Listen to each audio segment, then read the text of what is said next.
Friends, જય શ્રી કૃષ્ણ. તો આજે તમને મારા દાદી એકદમ ન્યૂ રેસીપી શીખવાડવાના છે. તો આ મીઠાઈ તમે ક્યારેય ઘરે નહીં બનાવી હોય અને બહુ જ ટેસ્ટી લાગે છે, તો ઘરે તમે એકવાર જરૂરથી ટ્રાય કરજો. અને માત્ર 10 મિનિટમાં જ બની જાય છે. તો આપણે પહેલાં મીઠાઈ બનાવવા માટે ચાસણી તૈયાર કરી લઈએ. તો તેના માટે આપણે 1 કપ ખાંડ લીધી છે. તો આપણે જેટલી ખાંડ લીધી છે એટલું પાણી લેવાનું છે, મતલબ કે 1 કપ જેટલું જ પાણી લેવું.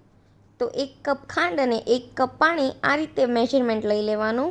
તો હવે આપણે ખાંડને ઓગળવા દઈશું. અને તમે જોઈ શકો છો કે પાણી આપણું આ રીતે ઉકળવા પણ લાગ્યું છે. તો આપણે ઘાટી એક તારની કે એવી કોઈ ચાસણી નથી લેવાની, જેમાં આપણે ગુલાબજાંબુની ચાસણી લઈએ ને એ રીતની લેવાની છે. અને જો તમારી પાસે ગુલાબજાંબુની કે કોઈ પણ એવી મીઠાઈની ચાસણી હોય તો તમે એ પણ યુઝ કરી શકો છો. તો તેમાં મસ્ત કલર લાવવા માટે થોડી કેસરની કળીઓ નાખીશું. 1 ચપટી જેટલો આપણે ઓરેન્જ ફૂડ કલર નાખીશું. એનાથી આપણા મીઠાઈનો કલર એકદમ સરસ આવશે. તો ફૂડ કલર એકદમ ઓપ્શનલ છે, તમારે નાખવું હોય તો નાખો, નહીંતર તો ચાલે. તો આપણે આ રીતની ચાસણી લેવાની છે. તો બહુ ઘાટી નથી લેવાની અને બહુ પતલી પણ નથી રાખવાની. તો આપણે હાથે અડી અને ચીકાશ જેવું લાગે એવી લેવાની છે. તો હવે ગેસની ફ્લેમ આપણે બંધ કરી દઈશું અને તેમાં આપણે થોડો એલચી પાવડર નાખી દઈશું.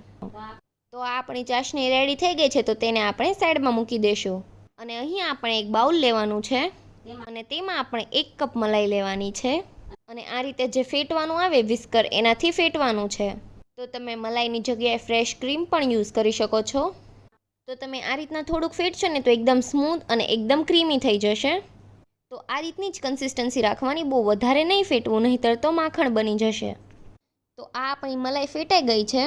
તો હવે તેમાં આપણે કાજુ બદામ અને પિસ્તા ઉમેરવાના છે.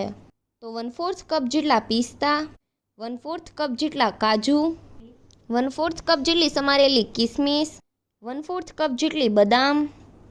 અને હવે તેમાં આપણે 3 ચમચી જેટલો મિલ્ક પાવડર ઉમેરવાનો છે.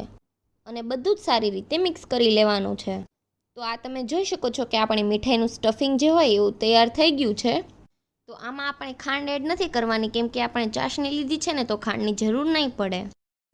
તો ઉપરથી આપણે દ્રાક્ષ અને મિલ્ક પાવડર નાખ્યો છે, એટલે બિલકુલ જરૂર નહીં પડે. સ્ટફિંગ પણ આપણું તૈયાર થઈ ગયું છે. તો અહીંયા આપણે 14 થી 15 બ્રેડ લેવાની છે.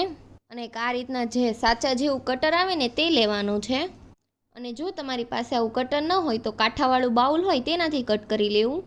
તો બ્રેડ આપણે આ રીતની મસ્ત ગોળ કટ કરી લેવાની છે.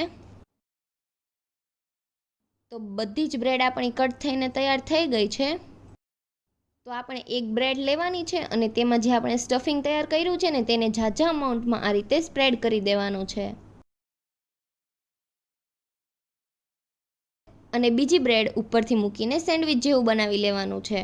તો બધી જ બ્રેડ આપણે આ રીતે ભરી લેવાની છે.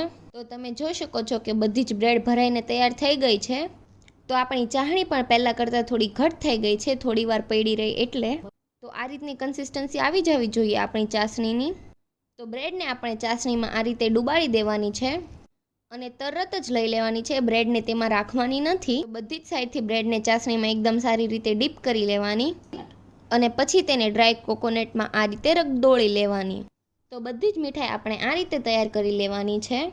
તો આપણી બધી જ મીઠાઈ એ રીતના તૈયાર થઈ ગઈ છે. તો આપણી ચાસણી કે ટોપરું બંનેમાંથી કાંઈ પણ નથી બચ્યું.